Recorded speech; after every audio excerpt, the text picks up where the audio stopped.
The exotic grasslands of Africa spawn hostile territory.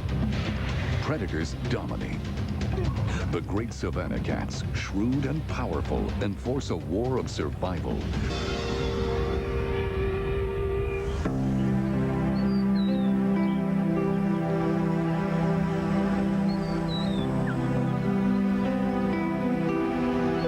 Lying across the equator in Africa is a great grass plain. In Tanzania, it is known as the Serengeti. But here in Kenya, it is called the Masai Mara, which means the spotted land in the Masai language. A layer of ash spread like a blanket by ancient volcanoes has made this one of the most productive ecosystems the world has ever known. The huge herds of herbivores that graze the grasslands are balanced by the 5 great land predators found here on the savanna.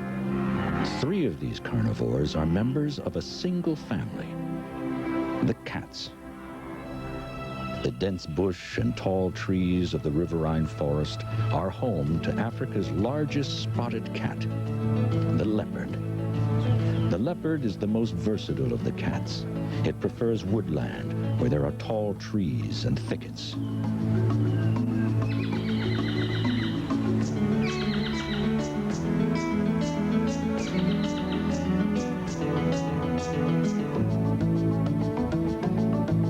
The other 2 great cats are adapted to life on the grassland. The lion is the largest and most dramatic of the 2. Its power, combined with its ability to cooperate, put it firmly at the top of the hierarchy.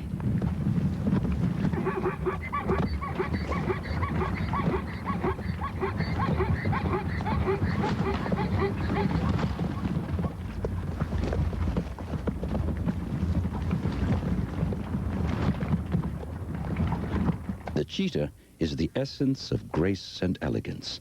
Long-legged, lean, the world's fastest land mammal is so specialized that it has wagered its very survival on a 300-yard sprint.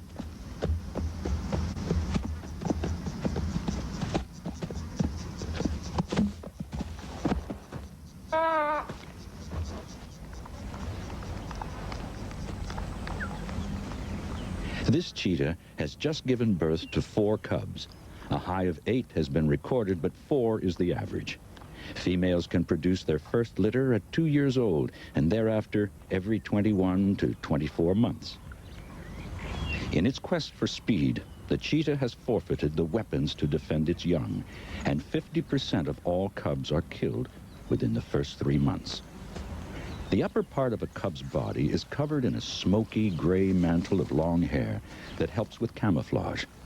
But still, the mother moves them every second day to prevent a buildup of scent that could betray their hiding place to an enemy. The den is little more than an area of flattened grass situated near the cheetah's hunting area. One of the local lionesses also has small cubs. They too were born blind and almost helpless. The mother will suckle them for a few weeks on her own before returning to the pride when they're big enough to compete with the older cubs.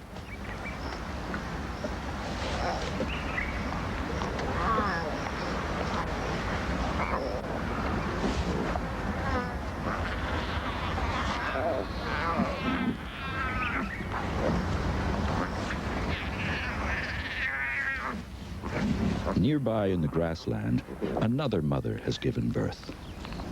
The Thompson's gazelle eats her afterbirth to get rid of all trace of scent.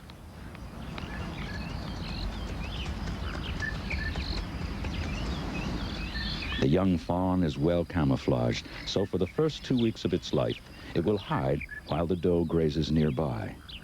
The only time mother and child come together is to suckle. The mother cheetah is still weak from the birth. She cannot reach top speed. She needs to be successful, but at the same time, she must save energy. No easy task. It is here that her experience plays a part. She watches a recently burnt area about 400 yards from the herd. She knows that sooner or later, A young fawn will lift its head looking for its mother.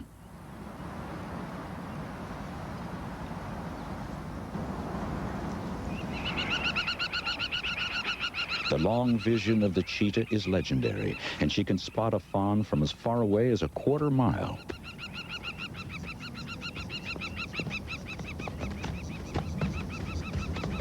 Now she displays a trait common to all cats. She toys with her prey. Undoubtedly, the cheetah gets enjoyment from the hunt, as well as the food it will provide.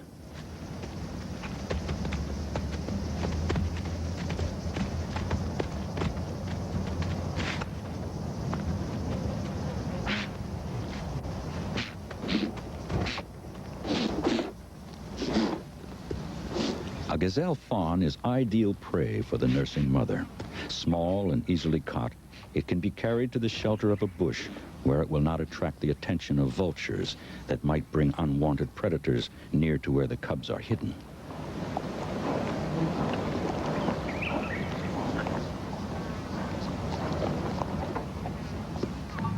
The Maasai are a pastoral people who have lived here for centuries, sharing the grass and the water with the game.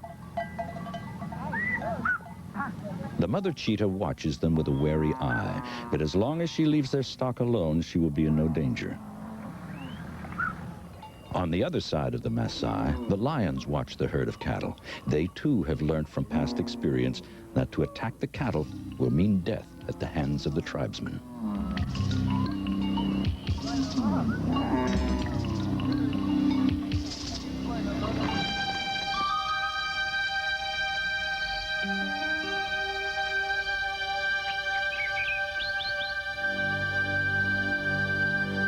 A pregnant female has joined the suckling lioness.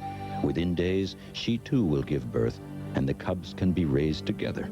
This is in contrast to the cheetah mother, who must raise her cubs on her own.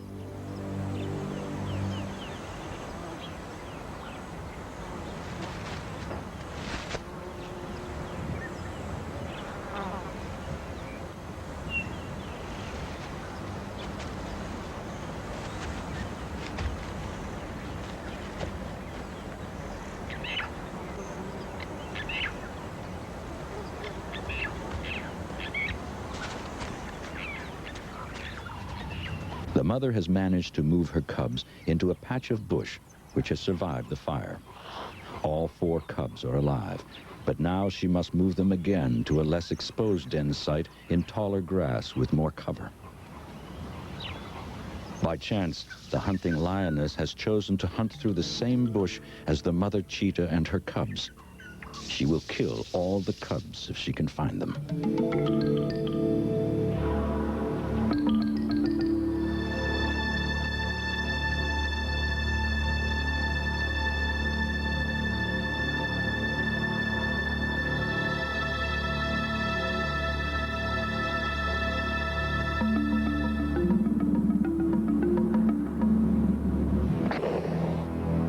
The cheetah is unable to defend her cubs. Nature does not make noble gestures.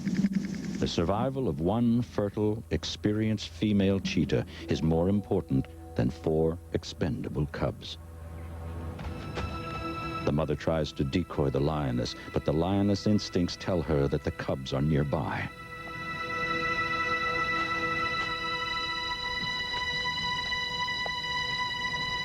She waits for the bird-like chirp of the cubs calling for their mother. The cubs remain frozen, relying on their camouflage that 1,000 generations have given them. Finally, the lioness loses patience and moves on. The cubs are safe, for now. The mother cheetah knows the lioness will probably return. It is time to move. The cubs are 4 weeks old and mobile, so instead of carrying them one by one, she calls. Cheetahs cannot count, so when 3 cubs respond, she doesn't realize that the runt of the litter is frozen with fear in the grass. The cheetah mother ignores the elephants. They represent no danger to her or the cubs. She is very nervous. On the burned grass, the cub's mantle is no longer effective as a camouflage, making them vulnerable to large eagles.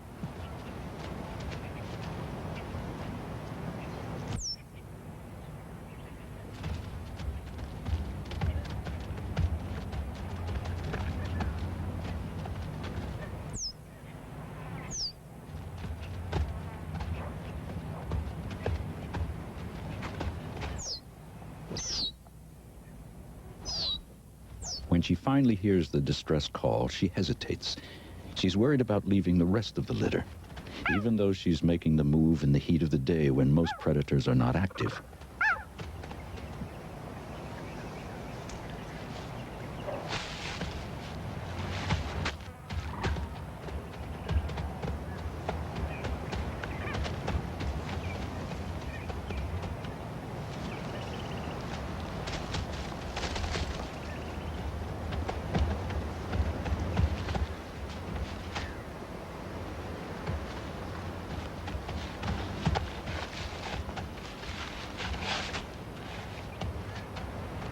By now, even the strongest of the cubs is exhausted, and there is long grass ahead.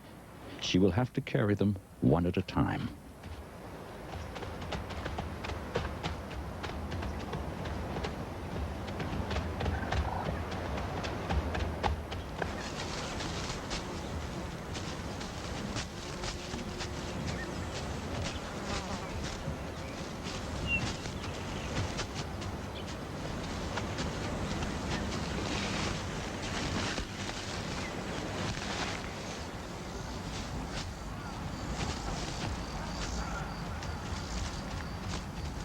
The lioness is also moving her cubs to a new lair. The birth has resulted in a buildup of scent that could attract the attention of hyenas, major predators of lion cubs at this age. Like the cheetah, they are picked up and carried tenderly in jaws that can crush the neck of a wildebeest.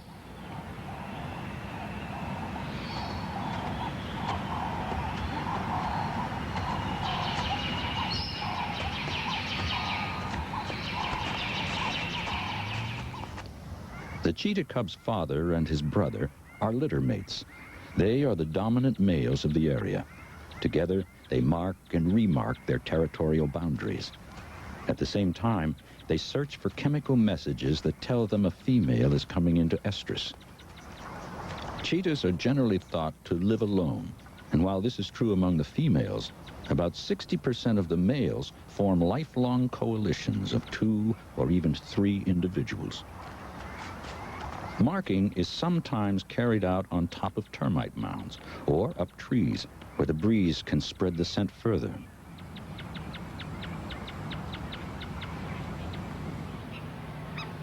Lions also form coalitions. The Marsh Pride, so called because its territory is centered in the Musiara Marsh, is dominated by 2 brothers. The size of the pride varies as the new cubs are born and older lions leave or die. But ultimately, it depends on how many animals the area can support in lean times.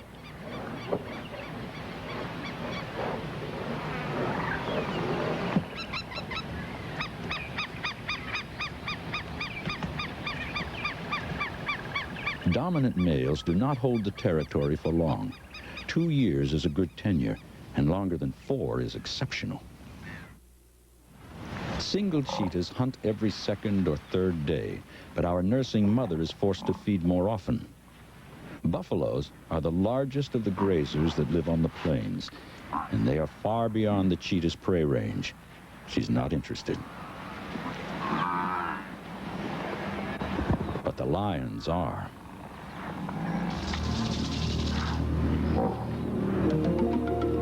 The lion is the only predator big and strong enough to tackle a healthy adult buffalo, though it sometimes takes the combined efforts of the pride to pull down a full-grown 1,800-pound bull.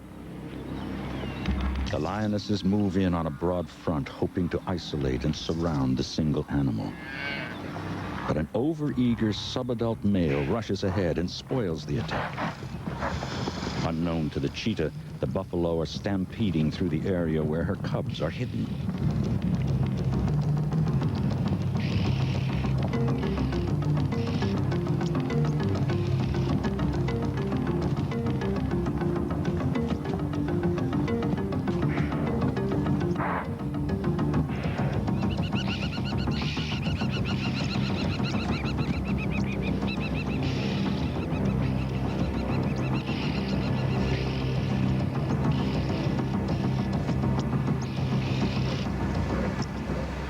The frustrated mother lioness is still hungry. She turns to smaller prey. But lions must pay a penalty for their power. They sacrifice speed for strength, and this Thompson's gazelle is just too fast for her.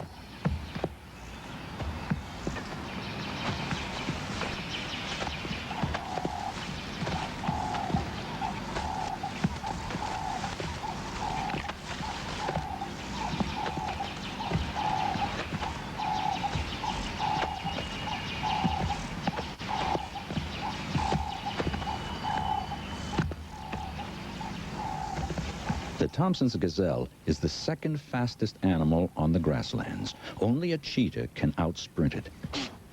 So it is not surprising that over half of the cheetah's prey are gazelles. The chase starts slowly. Once the cheetah has selected her prey, she accelerates.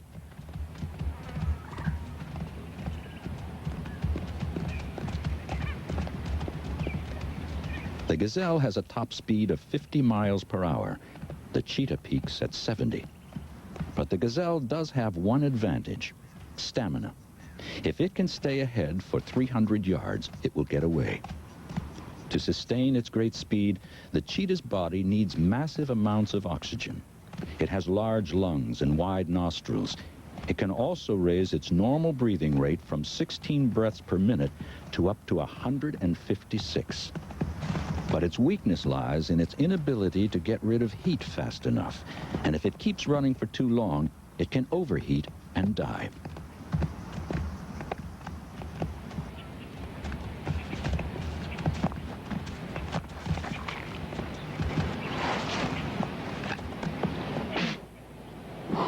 Cheetahs, like all cats, use strangulation to kill their prey. The exhausted gazelle dies quickly. Unlike the lioness, the cheetah does not have the strength to defend her kill against scavengers.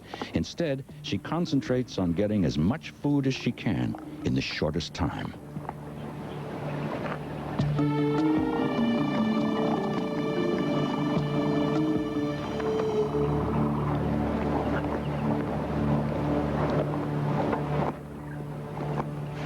The elephants are eating at the exact spot where she left her cubs.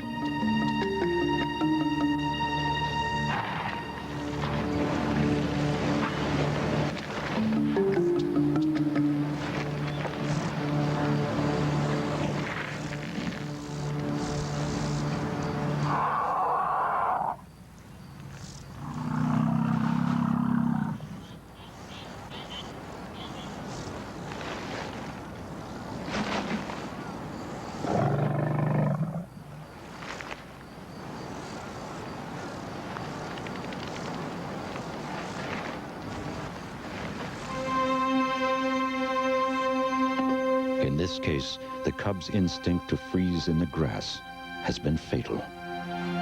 Fortunately, the other 3 cubs have crawled away to safety. Although it would appear the cub was trampled by the elephants, it's much more likely it was killed by the stampeding buffaloes.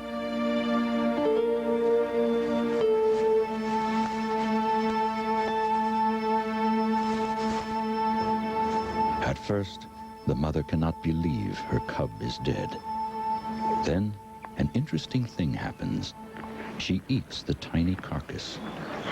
Perhaps it's like a burial, and she's preventing it from being eaten by jackals, hyenas, or vultures. It has been a tragic day for the cheetah family. But ironically, for the 3 remaining cubs, their chances of survival have been increased. For the mother, there is one less mouth to feed.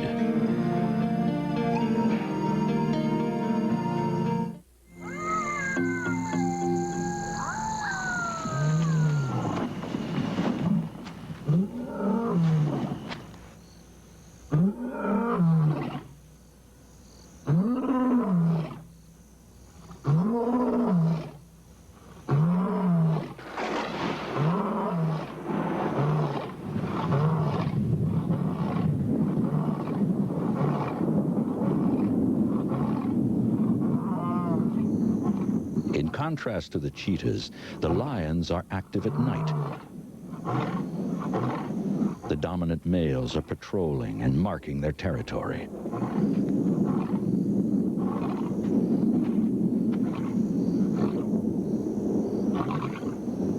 The lionesses have rejoined the pride, so now there is a total of 6 cubs. Tonight, one mother is guard and nursemaid to all of the cubs, while the rest of the pride hunt.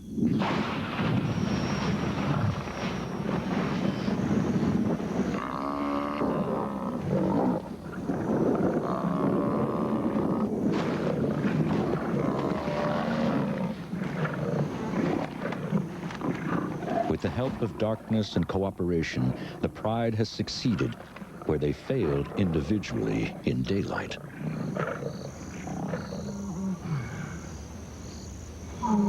One of the mothers returns to call her sister and the cubs.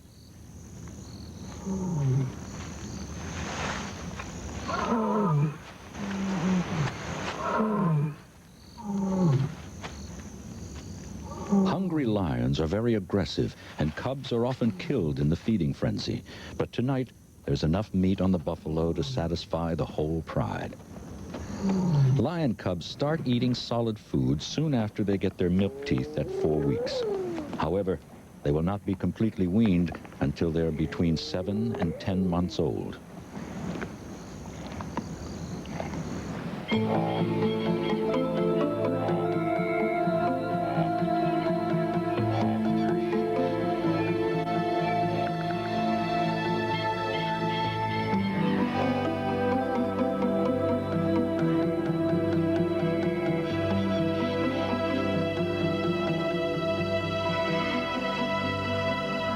The vanguard of the great migration herds arrive on the morrow. 1.6 million animals, many wildebeest and zebra, on a never-ending search for grass and water. Some from as far away as the dry eastern plains of the great Serengeti, across the border in Tanzania. For the 2 cheetah brothers, the arrival of the wildebeest opens new opportunities. Each of them weighs over 100 pounds. That's 20 pounds more than the female. And between them, they can hunt adult wildebeest. They scatter the herd looking for a suitable victim. A half-grown animal would be ideal.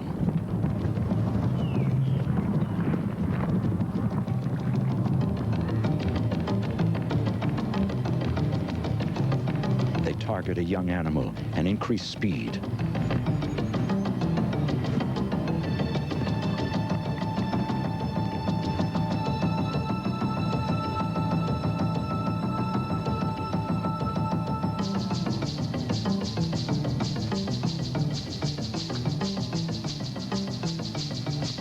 Unfortunately for them, the herd bull is experienced and places himself between them and the yearling.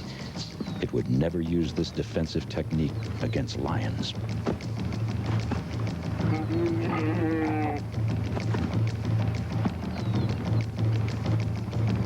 Eventually, the cheetahs have to retreat. An animal that is so dependent on its speed cannot take a chance of injury. The arrival of the migration is not good news for the mother cheetah and her family. A 500-pound wildebeest is too big for her to hunt, while the many large predators that follow the herds increase the threat to her and her cubs. The big herds also scatter the gazelles and make them difficult to find. The cubs are growing fast, and the mother must kill every day to keep up her milk.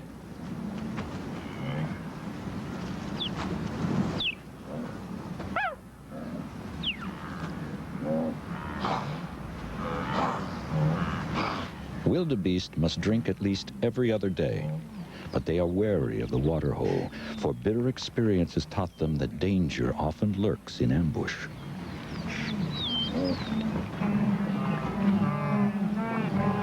A lioness can charge at 40 miles an hour, but she cannot keep it up for long. So as an experienced hunter, the mother lioness knows she must start her attack from within 30 yards if she's going to be successful. She waits.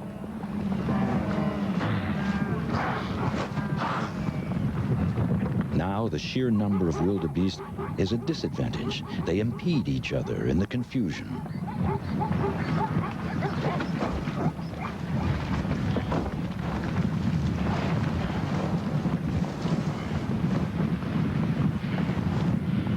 Speed has played its part. Now, strength takes over.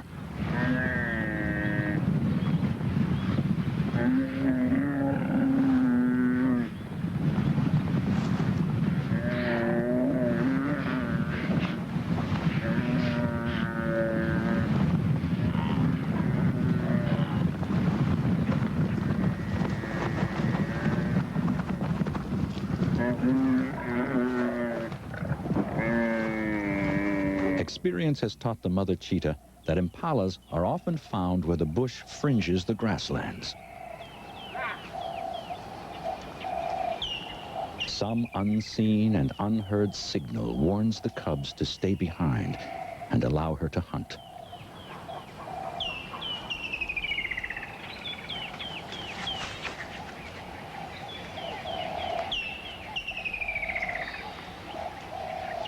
If she were hard-pressed, she could probably take this ram. But why risk injury when there are many ewes and subadults?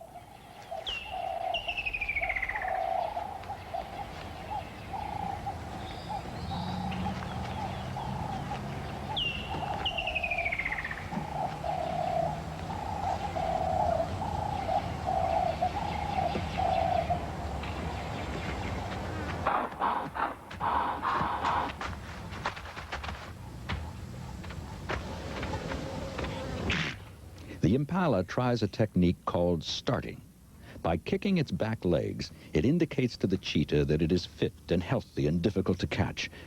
However, in this case, the maneuver costs the inexperienced animal valuable seconds.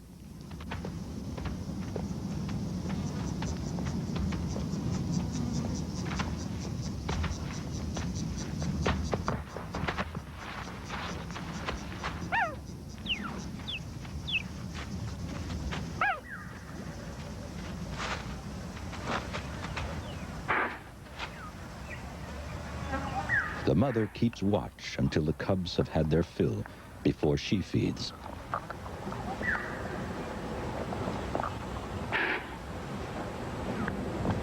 There is always a danger that the scent of a kill will attract enemies, such as lions or hyenas, so as soon as they have eaten, she leads them away.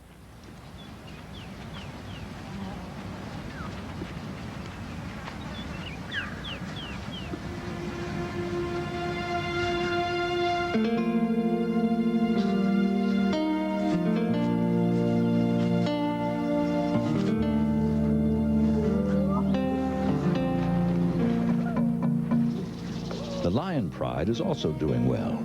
The cubs can suckle from either of the females, and as they play together, they establish strong bonds.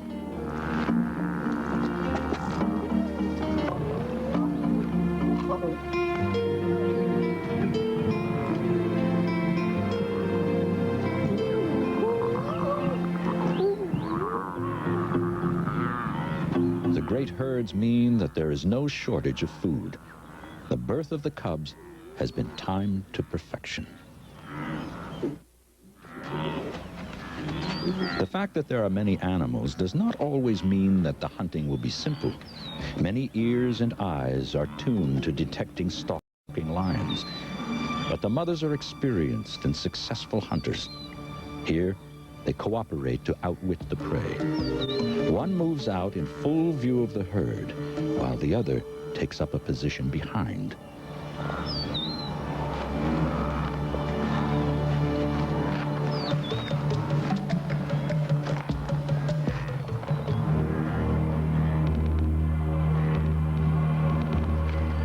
When the first lioness isolates a bull, she drives it into the trap. There is no escape.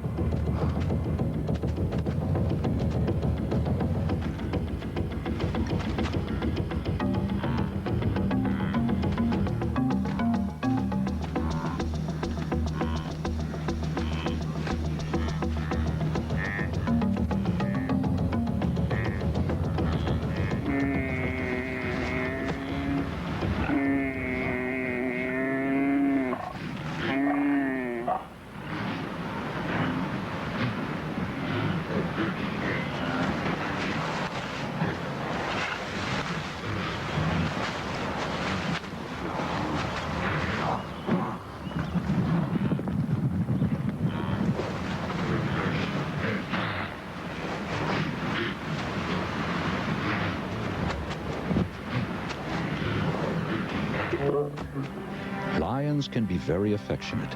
The mothers are clearly satisfied at the success of this hunt.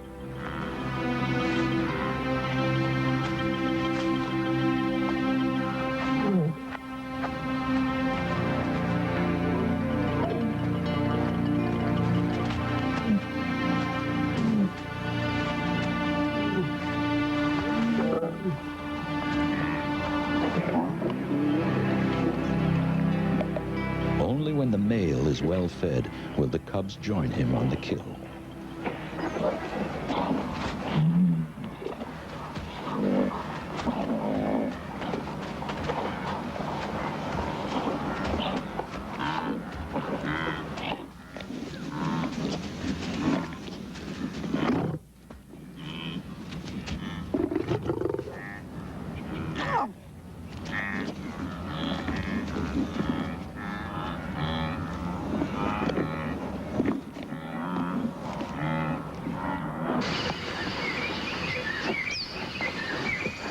One of the cubs has developed a kink in her tail. It will be interesting to see if it affects her balance as an adult. Against the green grass, their mantles are less effective as a camouflage.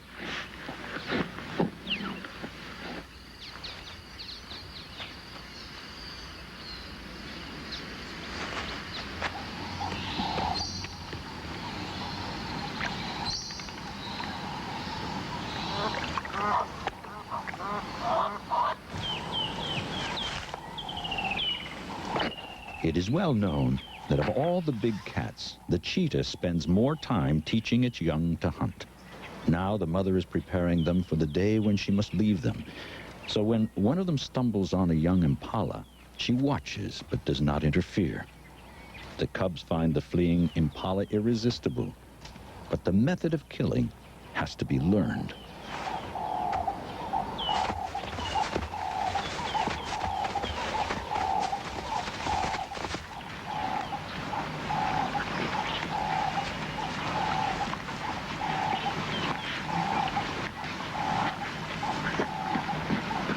The lion cubs are just over a year old, and of the 6, 5 have survived.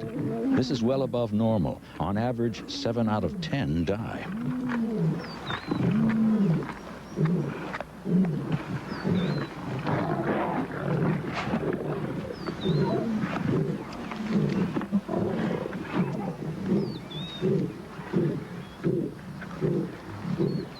By now, the cubs know their place within the pride, and they are the first to give way when one of the dominant males arrives to claim what is left of the kill.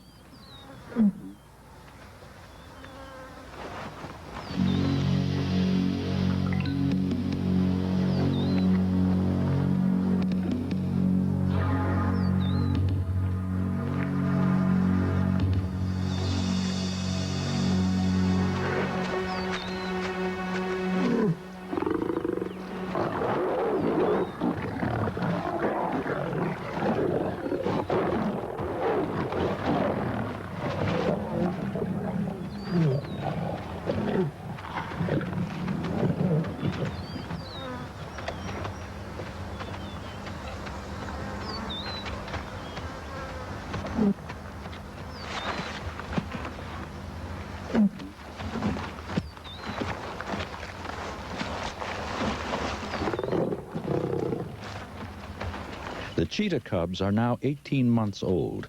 One day, the mother comes into estrus and leaves. The break is sudden and complete.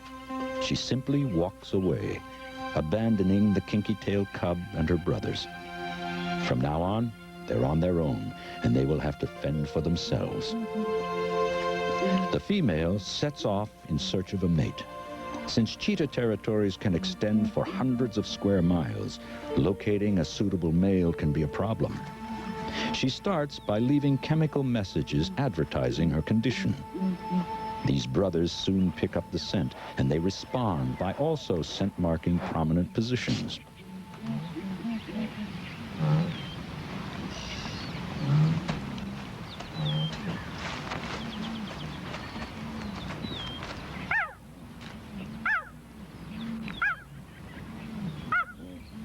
Both the female and the brothers use calls to locate each other. Finally, they make contact. The courtship can last for up to a week, and it is believed that the competition among the males brings on ovulation. The subsequent mating is brief and is the male cheetah's sole contribution to the next generation.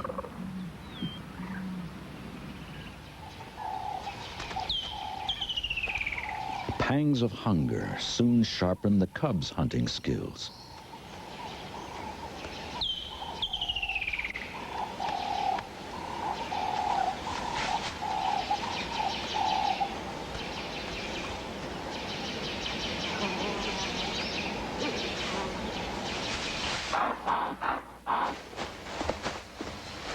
The kinky-tail cub, though smaller than her two brothers, makes up in heart for what she lacks in size. Her crooked tail does not seem to be a handicap.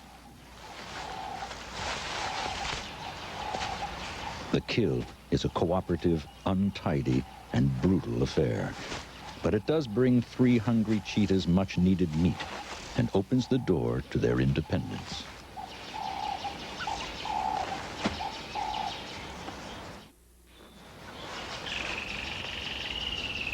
In evolutionary terms, the cheetah is in fact a lucky survivor.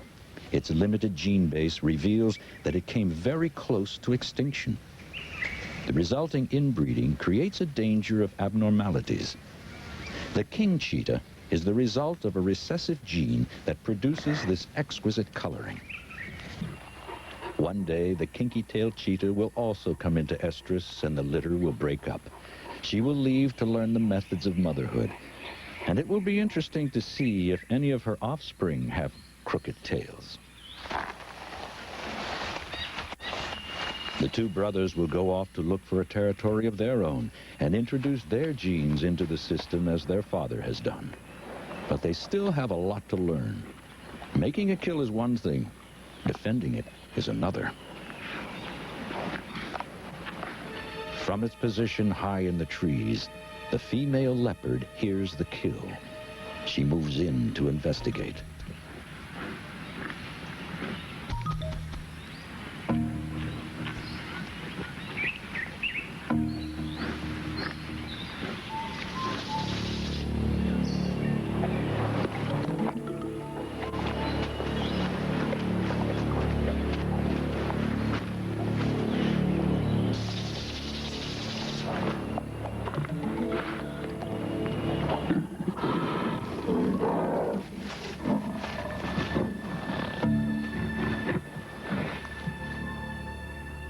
The leopard, in turn, is outranked by hyenas. But once it has reached the safety of the trees, even a powerful opportunist like the hyena can only wait and hope for a lucky accident.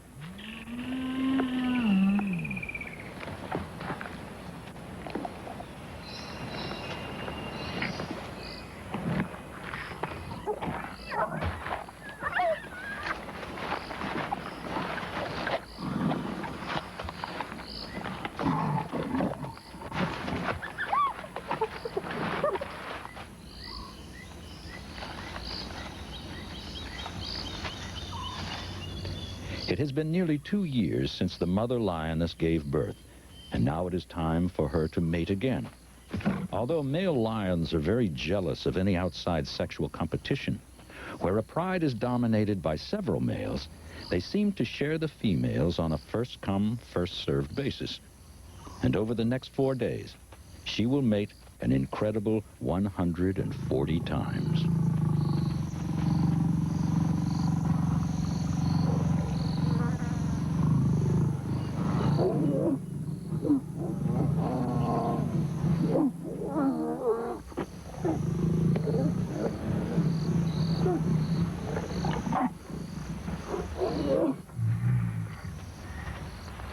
For both the cheetah and the lioness, another cycle has begun.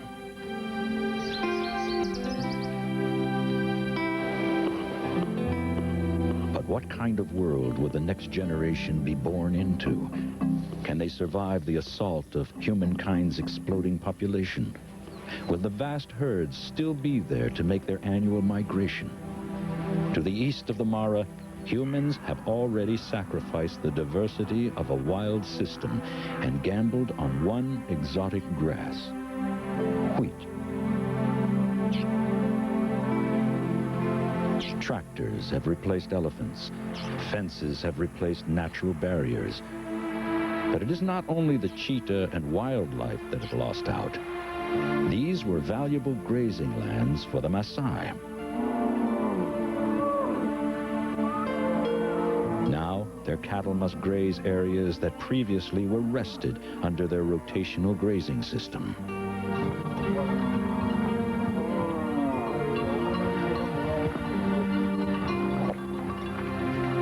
The land becomes overgrazed and eroded. Once productive grasslands turn into scrub, and the running cheetah risk injury. Ironically, the wheat scheme will only be a short-term success. Monocultures soon exhaust the soil, and Africa's erratic rainfall, combined with its relentless insect populations, will eventually finish it. But by that time, the animals will be gone. This is how it once was, and this is how it is now.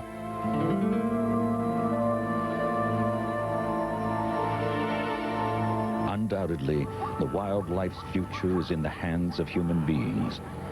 Perhaps these visitors do not know it, but the interaction they're having right now is the future to saving this endangered cat. 1.8 million tourists visit Kenya every year.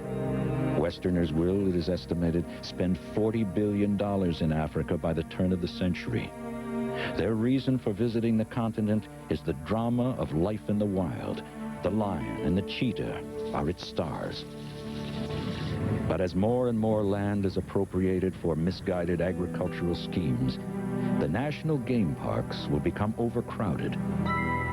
This cheetah cub was run over by an insensitive driver, overeager to please the tourists. Yet, if we can find a balance, they, and indeed all wildlife, can become a self-sustaining way of utilizing the marginal lands of Africa. Valuable foreign currency can be earned, which in turn can improve the lot of the people sharing the ecosystem with the cheetah and the lion. This symbiotic relationship could preserve the marvelous diversity of Africa. Given sufficient land and good management, our children and our children's children will still be able to see the big cats running across the great grasslands of Africa.